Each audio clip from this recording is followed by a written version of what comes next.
नमस्ते। भाग्यश्री धर्म में आपका बहुत बहुत स्वागत है। गीता दर्शन की अपनी इस सीरीज में अब हम पहुंच गए हैं अध्याय 1 के श्लोक नंबर 11 पे।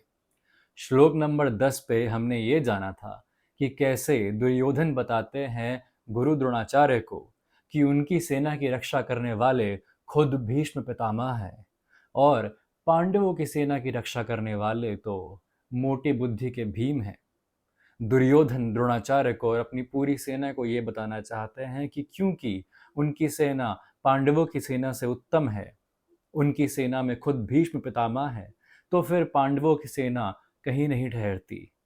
अपनी इस बात को आगे बढ़ाते हुए दुर्योधन कहते हैं, अयनेषु च सर्वेषु यथा भागमवस्थितः भीष्ममेवाभिरक्षन्तु भवन्तः सर्व एव ही। श्लोक नंबर 11 में दुर्योधन कहते हैं अपने सारे महावीरों से, अपने सारे सैनिकों से कि तुम्हारा जो जो स्थान है, जहाँ जहाँ तुम्हें खड़ा किया गया है, जिस जिस चक्रव्यूह में तुम्हारा स्थान है, तुम वहाँ जाके खड़े हो जाओ और इस बात का पूरा ध्यान रखना कि हम भीष्म पितामह को बचा के रखें। अब ये बात थोड़ी अटपटी समझ में आती है, थोड़ी गलत समझ में आती है कि नहीं? कि एक तरफ तो दुर्योधन कह रहे हैं कि हमारी सेना की रक्षा खुद भीष्म पितामह कर रहे हैं और दूसरे ही श्लोक में दुर्योधन कहते हैं कि सब के सब मिलके भीष्म पितामह की रक्षा करो और ये देखना कि किसी भी कोने से आके उन्हें कोई क्षति ना पहुंचा दे, कोई उन्हें हार्म ना कर दे। अब दुर्योधन आखिर कहना क्या चाहते हैं गुरु द्रोणाचार्य से और अपने सैनिकों से? या तो वो ये कह दें कि हमारे पास तो भीष्म पितामह है और उनकी अगुवाई में हम आराम से जीत जाएंगे, या तो वो ये कह दें कि हम सबको मिलके भीष्म पितामह को बचाना है क्योंकि वो हमारे कमांडर हैं, हमारे मुख्य सेनापति हैं। लेकिन दुर्योधन दोनों की दोनों बातें कह रहे हैं जो आपस में टकराती हैं एक दूसरे से। तो ऐसा क्यों है? ऐसा इसलिए है क्योंकि पहली बात तो दुर्योधन को भीष्म पितामह पे कोई शक नहीं है, उनको उनकी योग्यता पे कोई शक नहीं है। वो जानते हैं कि भीष्म पितामह बहुत ही उच्च वर्ग के वॉरियर हैं, बहुत ही बड़े महाप्रतापी इंसान हैं और उनको हराना किसी के लिए भी बहुत ज़्यादा मुश्किल हो सकता है। लेकिन दूसरी ही ओर उनको ये भी पता है कि अगर किसी भी तरह पांडव भीष्म पितामह को कोई हानि पहुंचा दे तो पूरी की पूरी सेना का मोराल डाउन हो जाएगा। मतलब पूरी की पूरी सेना का मन बैठ जाएगा कि हमारा मुख्य सेनापति ही जब घायल हो गया, जब भीष्म पितामह घायल हो गए, तो फिर हमको तो पांडव बड़े ही आसानी से हरा देंगे। एक बात तो इससे ये समझ में आती है। दूसरी बात इससे ये समझ में आती है कि दुर्योधन को पता था कि भीष्म पितामह को इच्छा मृत्यु प्राप्त है। मतलब जब तक वो खुद ना चाहें तब तक उन्हें कोई नहीं मार सकता, उनके शरीर से प्राण नहीं जा सकते। ऐसा अगर कोई वॉरियर, ऐसा कोई महाप्रतापी इंसान अगर आपकी सेना में रहे तो शायद आपको भी घमंड आने लगेगा। लेकिन दूसरी तरफ हमें एक और बात को ध्यान में रखना जरूरी है कि भीष्म पितामह ने युद्ध क्षेत्र में जाने से पहले ही कह दिया था कि जो शिखंडी हैं, जो द्रुपद के पुत्र शिखंडी हैं, मैं उनको एक मेल नहीं मानता, मैं उनको पुरुष नहीं मानता, क्योंकि उनकी जो पैदाइश थी, जब वो जन्म लिया था उन्होंने, तब वो एक स्त्री थे। इसलिए मैं उनको एक स्त्री ही मानता हूँ और वीर पुरुष कभी भी स्त्री पे हाथ नहीं उठाते, ऐसा कहा था भीष्म पितामह ने। तो अब हमें ये समझ में आता है कि दुर्योधन ये देखना चाहते हैं कि किसी भी तरह पांडव शिखंडी को लेकर भीष्म पितामह के पास ना पहुंच जाए और इसकी पूरी पूरी आशा थी दुर्योधन को कि शिखंडी का इस्तेमाल करेंगे पांडव, जो कि एंड में पांडवों ने किया भी, अर्जुन ने किया भी, जिसकी वजह से अंत में भीष्म पितामह की मौत हो जाती है। अब यहाँ पे हमें एक नए किरदार के बारे में पता लगता है जिनका नाम है शिखंडी और जिनकी वजह से अंत में भीष्म पितामह की मृत्यु हो जाती है। लेकिन इनकी जो बैक स्टोरी है, जो पीछे से चलती आ रही इनकी कहानी है, वो बड़ी इंटरेस्टिंग है और हम चाहते हैं कि उसके बारे में आप जानें। देखिए, एक तरफ से तो हमने हर तरह से गीता को समझने की कोशिश की है, गीता की हर फिलॉसफी को जानने की कोशिश की है, लेकिन इसका ये मतलब नहीं कि जो बहुत ही ज़्यादा यूनिक स्टोरीज़ हैं गीता में, उनको हम मिस करते हैं। और उन्हीं में से एक स्टोरी है शिखंडी की। ये story one of the most interesting stories में से एक है महाभारत की, और हम चाहते हैं कि इसके बारे में आप जानें और थोड़ा समझें। जो महाभारत का युद्ध हुआ था कुरुक्षेत्र में, उसमें हर एक वॉरियर, हर एक सैनिक के पास एक रीज़न था लड़ने का। तो आइए समझते हैं, जानते हैं कि आखिर शिखंडी कौन थे और कैसे वही एक रीज़न थे जिसकी वजह से भीष्म पितामह की मौत हुई थी। तो जो शिखंडी थे, उनकी ये तकदीर थी कि वो भीष्म पितामह को मारेंगे। उनकी डेस्टिनी थी, उनकी किस्मत में ये लिखा था कि उन्हीं के हाथों भीष्म पितामह की मौत होगी। अब ये कैसे हुआ, ये जान लेते हैं। तो होता क्या है कि जो काशी के राजा होते हैं, उनकी 3 बेटियां होती हैं, अंबा, अंबिका और अंबालिका।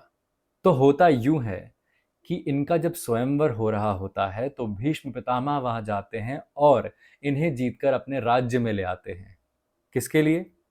अपने लिए तो नहीं, वो लाते हैं इन्हें अपने भाई विचित्रवीर्य के लिए, ताकि ये उनकी रानियां बन जाएं। लेकिन जो अम्बा होती है, वो भीष्म पितामह को बताती हैं कि वो पहले से ही किसी और से प्रेम करती हैं, किसी और से प्यार करती हैं, और वो विचित्रवीर्य से शादी नहीं कर सकती, वो उनकी वाइफ नहीं बन सकती। ऐसे में क्या होता है, ऐसे में भीष्म पितामह कहते हैं अम्बा से कि ठीक है, अगर आप नहीं चाहते विचित्रवीर्य से शादी करना तो आप जाइए, जिनसे आपका प्रेम है आप उनके पास चले जाइए और उन्हीं के साथ रहिए, यहाँ आपकी कोई ज़रूरत नहीं। इस घटना के बाद अम्बा जाती है अपने प्रेमी के पास। प्रेमी कौन थे? वो थे साल्वा। लेकिन वो मना कर देते हैं अम्बा को अपनाने से। वो कहते हैं कि तुम्हें तो भीष्म पितामह ने जीत लिया था, तो तुम उन्हीं के पास जाओ, अब मैं तुम्हें नहीं रख सकता। तो देखिए कितनी मुश्किल सिचुएशन आ गई अम्बा के लिए कि एक जो मनुष्य उनको रानी बनाकर लाया था, अम्बा ने पहले उन्हें मना कर दिया। फिर वो जब अपने प्रेमी के पास गई तो फिर प्रेमी ने भी मना कर दिया। तो फिर वो क्या करे? वो जाती है वापस भीष्म पितामह के पास और वो कहती है कि क्योंकि आप मुझे जीत कर लाए हैं तो अब आप ही मुझसे शादी कीजिए। लेकिन भीष्म पितामह ने तो प्रण लिया हुआ था कि वो आजीवन शादी नहीं करेंगे और ना ही वो राजा बनेंगे। तो वो उसे कैसे तोड़ देते? अपनी भीष्म प्रतिज्ञा को कैसे तोड़ देते? इसीलिए भीष्म पितामह उन्हें मना कर देते हैं। अब आपको यहाँ पे क्या लगता है? क्या भीष्म पितामह ने ठीक किया था या फिर उन्होंने जो किया वो सरासर गलत था? इसका जवाब हमें कमेंट्स में ज़रूर बताइएगा। तो स्टोरी पे वापस आते हैं। इसके बाद क्या होता है कि अम्बा सब कुछ छोड़ के चली जाती है वन में, वो जंगल में चली जाती है और वहाँ उनकी मुलाकात होती है परशुराम जी से। वो बताती हैं परशुराम जी को कि उनके साथ क्या हुआ है। तो परशुराम जी कहते हैं कि मैं जाता हूँ भीष्म को समझाने के लिए। लेकिन क्या होता है? होता यह है कि भीष्म पितामह और परशुराम जी के बीच में युद्ध हो जाता है। लेकिन परशुराम जी भीष्म पितामह को नहीं हरा पाते और वो कह देते हैं अम्बा से कि मैं आपके लिए अब कुछ नहीं कर पाऊंगा। ये घटना जब होती है तब तो अम्बा और ज़्यादा परेशान हो जाती है, वो बहुत ज़्यादा मुश्किल में आ जाती है और कह सकते हैं कि वो डिप्रेशन की एक आखिरी सीढ़ी तक पहुंच जाती है।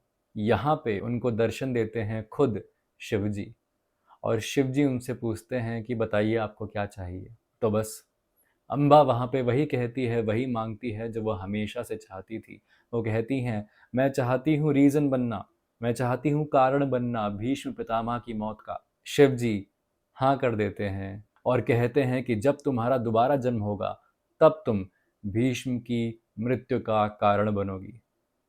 और इस तरह अम्बा अपना शरीर त्याग देती है। अब आते हैं कहानी के दूसरे भाग में। जो द्रुपद होते हैं पांचाल देश के राजा, वो चाइल्डलेस होते हैं, मतलब उनका बच्चा नहीं होता। इसलिए वो प्रार्थना करते हैं शिव जी से। शिव जी उनको दर्शन देते हैं और उन्हें बताते हैं कि आपके घर एक बेटी का जन्म होगा जो आगे जाकर एक लड़का, मतलब एक पुरुष बन जाएगी। इसके बाद द्रुपद के घर जन्म होता है शिखंडी का। शिखंडी होती तो लड़की है, लेकिन द्रुपद और उनकी पत्नी उनको हमेशा लड़के की तरह कपड़े पहनाते हैं, उनको लड़के की तरह रखते हैं और वो सब चीज़ करते हैं जो उस ज़माने में एक लड़के को करनी चाहिए होती थी। इसके बाद क्या होता है कि जब शिखंडी बड़े हो जाते हैं तब द्रुपद उनका विवाह हिरण्यवर्मन की बेटी से कर देते हैं। अब शिखंडी थे तो लड़की ही, लेकिन इवेंचुअली जब हिरण्यवर्मन की बेटी को पता लगता है कि शिखंडी तो लड़की है, तो वो बता देती हैं अपने पिता को, और फिर द्रुपद और हिरण्यवर्मन के बीच दुश्मनी हो जाती है, युद्ध तक की बात आ जाती है। ऐसे में शिखंडी बहुत ज़्यादा मायूस हो जाते हैं और वो एक फॉरेस्ट में चले जाते हैं, वो एक वन में चले जाते हैं, एक ऐसी जगह पे जहाँ पे आम लोग नहीं जाया करते थे। वहाँ पे उनकी मुलाकात होती है एक यक्ष से। तो जो यक्ष होते हैं, जिनका नाम स्तुनाकर्ण होता है, उनकी और शिखंडी की जब मुलाकात होता है, तो उस समय शिखंडी बताते हैं अपने बारे में और उनके साथ क्या क्या हुआ है। शिखंडी की कहानी सुन के जो यक्ष होते हैं वो कहते हैं कि ठीक है, कुछ समय के लिए तुम मेरा पुरुषत्व ले लो और मुझे अपना स्त्रीत्व दे दो, मतलब वो जेंडर एक्सचेंज कर देते हैं। तो ऐसे में जो शिखंडी होते हैं वो असल में एक मेल बन जाते हैं, एक पुरुष बन जाते हैं, और जो यक्ष होते हैं वो एक स्त्री, एक फीमेल बन जाते हैं। तो फिर जब शिखंडी वापस जाते हैं अपने राज्य में, और फिर द्रुपद कहते हैं कि आइए जांच लीजिए कि मेरा बेटा बेटा है या बेटी। सीधी सी बात है कि जो शिखंडी होते हैं वो पुरुष ही पाए जाते हैं। तो ऐसे में द्रुपद भी बच जाते हैं और उनकी एक बेइज्जती होने से भी बच जाती है।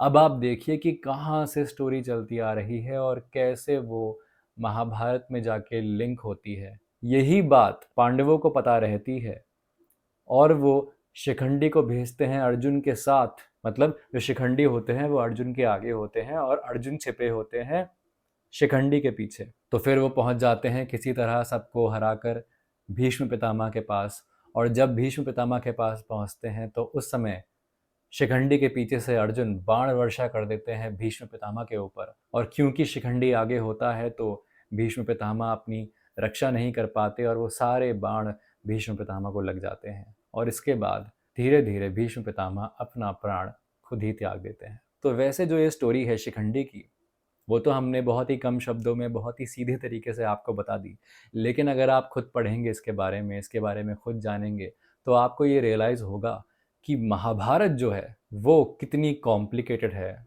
और जैसा कि हमने पहले कहा था कि स्टोरी टेलिंग की हाइट्स महाभारत में आप देख सकते हैं। एक एक कैरेक्टर, एक एक किरदार कितना कॉम्प्लिकेटेड है और कितना यूनिक है, और कैसे वो लोग सब के सब एक दूसरे से लिंक करते हैं, वो सब महाभारत में है।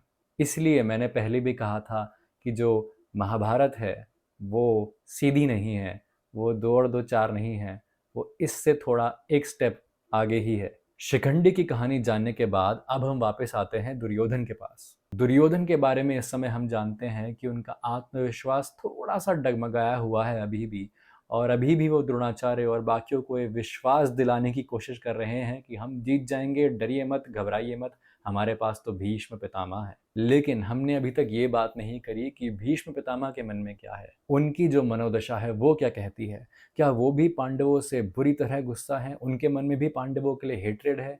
क्या वो भी पांडवों को हराना चाहते हैं, या सिर्फ वो आउट ऑफ ड्यूटी दुर्योधन के साथ खड़े हैं? इस सवाल का एक सीधा सा जवाब ये है कि भीष्म पितामह खुद बताते हैं पांडवों को कि वो कैसे मारे जा सकते हैं, उनकी मृत्यु कैसे हो सकती है। इससे हमें ये समझ में आ जाता है कि भीष्म पितामह हमेशा से जानते थे कि दुर्योधन अधर्मी है और जो वो कर रहे हैं वो सब गलत है। वो आउट ऑफ ड्यूटी सिर्फ अपनी लॉयल्टी की वजह से दुर्योधन के साथ खड़े हैं, कौरवों के साथ खड़े हैं। तो हमने जाना कि कैसे भीष्म पितामह को बचाने के लिए दुर्योधन सबसे रिक्वेस्ट करते हैं, और भीष्म पितामह को शिखंडी से क्यों बचाए रखना ज़रूरी है ये भी हमने जान लिया। शिखंडी कौन थे और उनकी क्या कहानी थी ये भी हमने जान लिया। भीष्म पितामह के मन में क्या था वो भी हमने जान लिया। और साथ साथ हमने ये भी जान लिया कि दुर्योधन कितने बड़े डिल्यूजन में थे कि वो ये समझते थे कि उनकी सेना में जो भी है वो उनसे बहुत प्रेम करता है और उनके लिए जान देने के लिए तैयार खड़ा है। दुर्योधन के व्यवहार से और दुर्योधन के आने वाली मौत से हमें ये तो समझ में आ जाता है कि delusion is not the solution.